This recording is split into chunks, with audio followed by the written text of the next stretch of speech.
Bigfoot, Dogman, Jersey Devil, and others. Are they real? Misidentifications? Or the most cleverly disregarded reality of all time? Come into the cabin and sit down and let's try to find out together. Hey, welcome back to the cabin, folks. Got Johnny, Norman, and Robbie here today. How you guys doing today? Doing awesome. Very good. Back. Cool. So, a little bit different tonight. We're going to go off of the rails of what we've been normally talking about. Norman's got a little paranormal stuff, or like the movie said, a paranorman thing. You ready for this one, Johnny? Yeah. All right, Norman, tell us what you got tonight. All right. Around the country, around the U.S., and different parts of the states, there's always a Crybaby Bridge. What we're going to talk about tonight is Crybaby Bridge, located in Anderson, South Carolina. And if you're adventurous and want to go exactly where it's at, it's located at 2806 High Shoals Road in Anderson. It's an old turn-of-the-century trestle bridge. It was replaced with a concrete bridge back in the 80s. The trestle bridge is still up there. It goes over a nice, cool, comforting creek that a lot of kids like to go hang out at during the summertime. And from a few folks that are brave, go out there at night, drink some beer, maybe smoke a little pot, and then get really relaxed. And then they meet their encounter. What kind of encounter are we talking about? Well, there's a couple different legends here. The most popular one is about a distraught woman who had a child and walked up to the middle of the trestle bridge and threw her baby down into the creek. Now, from what I understand, that creek wasn't a creek back then, it was a river. And then she went home and killed herself. So since then, the rumors, I've talked with some folks, did a little research, and the story goes, you go out there on a moonlit night, when the moon's high and shiny, 12 o'clock on the dot, you stop your car in the middle of the trestle bridge, you lock it, you put your keys on the dashboard, you walk out to the center and you say, I killed your baby 3 times. And then from out of the woods comes a spectral female in all white. She Kind of spooky. Oh, yeah. She comes out there looking for the person who supposedly killed her baby. But when you say it, now, there's been some stories I've understand from talking with people. They've gone out there and did it when you could access the bridge with your car and have their keys disappear. Hear screaming. See, get the heebie-jeebies, we'll even say. And that's the most popular myth with Crybaby Bridge. Now, there's about 2 to 3 different stories. The first one goes back to around after the Depression. About the time the bridge was up, a woman, her boyfriend was killed. She was pregnant with child. Her parents owned a farm. And, well, everything went downhill for them. The woman was by herself with a child and just couldn't handle things anymore from what I understand. And so what she did is she walked out to that bridge in desperation, threw the baby off into the creek. Then she walked back home to the farmhouse and hung herself in the attic. Now, speaking with a local resident, she told me this particular story, saying that, this woman lost her baby, and the change on this part of it is she haunts the area around Crybaby Bridge. You can see her walking up and down the roads, and she looks very distraught, like she's looking for her child. And from what I understand too is that you go out to the bridge and you say the same, I killed your baby, and you get the same apparition. So she's just this is the one story I heard, that she's a wandering minstrel, basically. Another story goes to the fact that there was a car accident on the bridge, and the mother and child were killed. I kind of like this one because it makes more sense when you go out there at night and say, I killed your baby 3 times. Because from what I understand, it was a car accident. Woman was killed. Baby was killed. I don't know about the other driver. Couldn't find too much information about that. But, you know, she'd be like, I'm looking for the person that murdered her child. That seems like a logical explanation. Because like the other two were like, she actually is the one that killed the baby. So why would it make sense for her to come after you if you said it, if she was the one that threw a baby off the bridge? But Johnny, you and I were talking when we come up here, and you said that you've heard that just about everywhere there's a Crybaby Bridge. Is that pretty much like the same legends you've heard of it, or have you heard something different? Or It's varied a lot, the different stories, but even in Florida where it's very flat, the bridges are flat. But you could pull out there and park and say something and put baby powder on the back of your car and get fingerprints with babies, little kid handprints, like they pushed you across the bridge. Wow. Railroad track crossings in Texas. I had a buddy from Beaumont. There was a railroad crossing, and you could stop on the tracks, leave your car in neutral, and they would literally push your car uphill to get it off the tracks. Just those stories, I've been hearing them for over 30 years from different people. but this, and I guess this is kind of where maybe they've gotten premises for movies like Candyman, Bloody Mary, things like that, where saying something 3 times, like Candyman looking in front of the mirror, saying his name 3 times, or I think Bloody Mary is in a mirror too, isn't it? Yeah, Bloody Mary's in the mirror. You say Yeah. it 3 different times, and Lights out, doors closed. and she shows up. So, I know Candyman was a movie. I know Bloody Mary was made into a movie at some point. I know Bloody Mary is an actual urban myth or legend, crypto, paranormal thing, whatever you want to call it. Was Candyman based on that too, or was that just a movie that was made? I would say an enterprising director took something, Took some of these Crybaby Bridge stories or Bloody Mary stories and made them into something else. Yeah, I would agree. I mean, you got directors trying to find some new content every day, trying to foot out the new Freddy or the new Jason, you know, so. It's Hollywood. Yeah. Well, there's no shortage of stuff like that. And in doing a little bit of reading for this episode, I learned that South Carolina's got a lot of haunted areas. It's one of the, matter of fact, the article that I read listed South Carolina as one of the most haunted states in the country. Yes, I've heard that. Because it's one of the oldest states in the country. Yeah. So, I mean, and that was from what I read, this bridge here in Anderson is not the only quote unquote Crybaby Bridge. I mean, it may be the only one called that, but there's a lot more bridges that kind of use that same.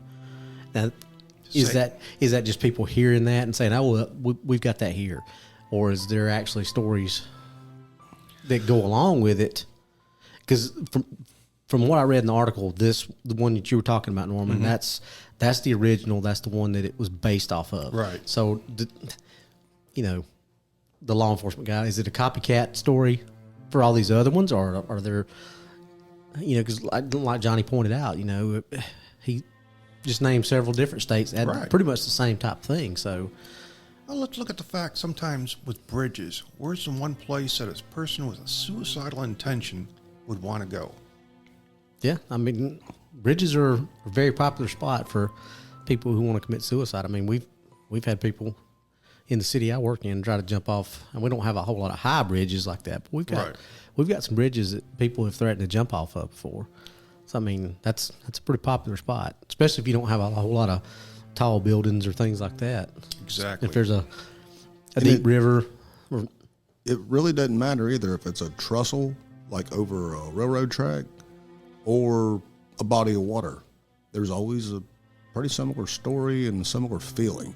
yeah, I'd have to go with that. I mean, it's maybe copycat to a degree, because from what something I was reading, that Crybaby Bridge Anderson is supposedly the #1 bridge. They even did a show on it in one of these ghost hunting yeah. I've actually heard South Carolina mentioned in some of these paranormal shows, which those things are all over the place. I mean, Oh yeah.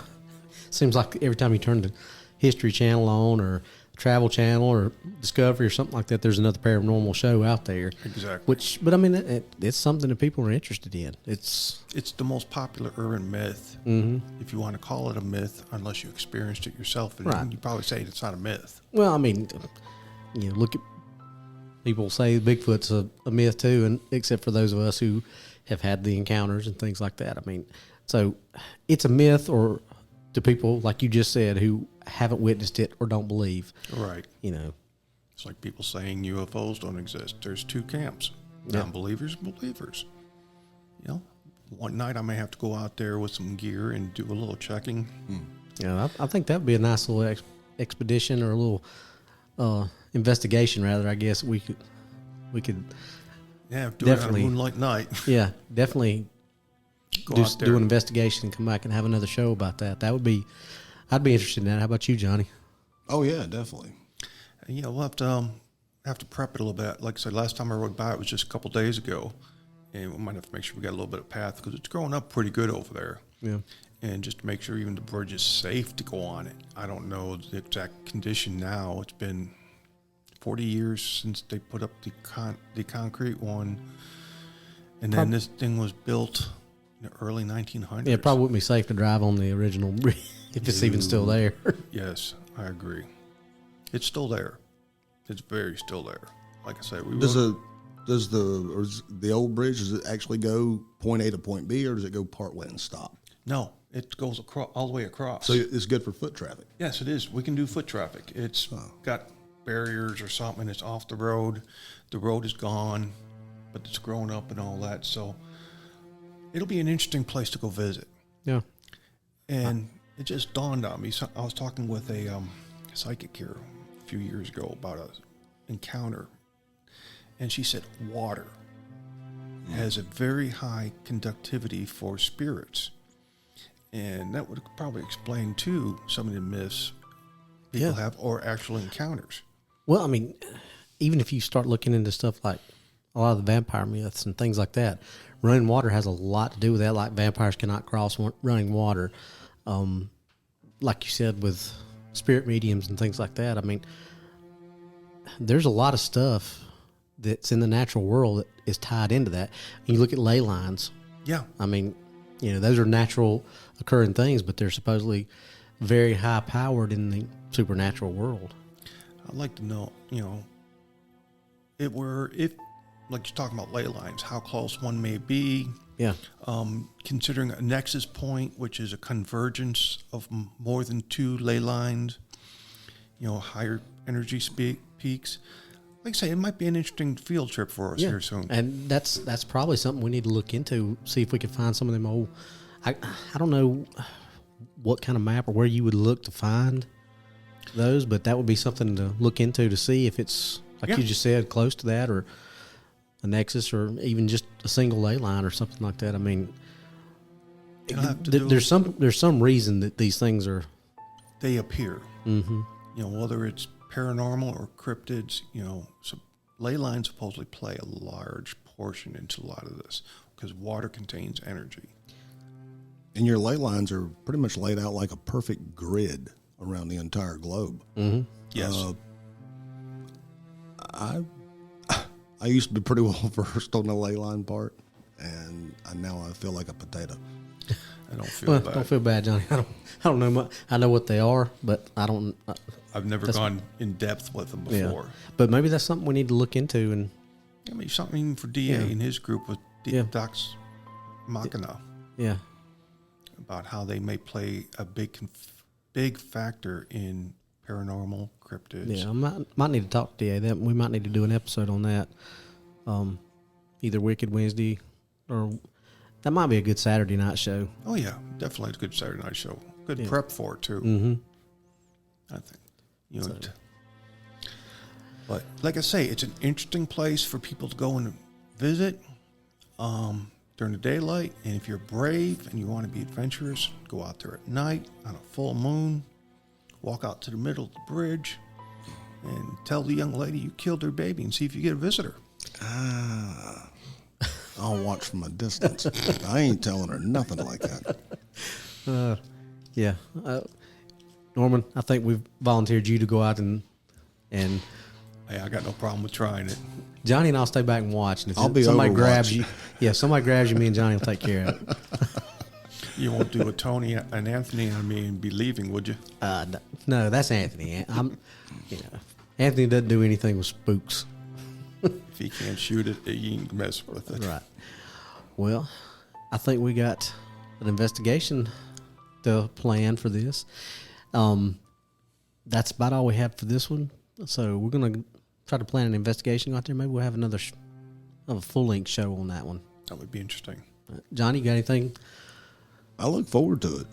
I haven't done any spook hunting in forever. No. Norman? I'm for it. I got some spook gear, and I know some semi-professionals that can probably come with us.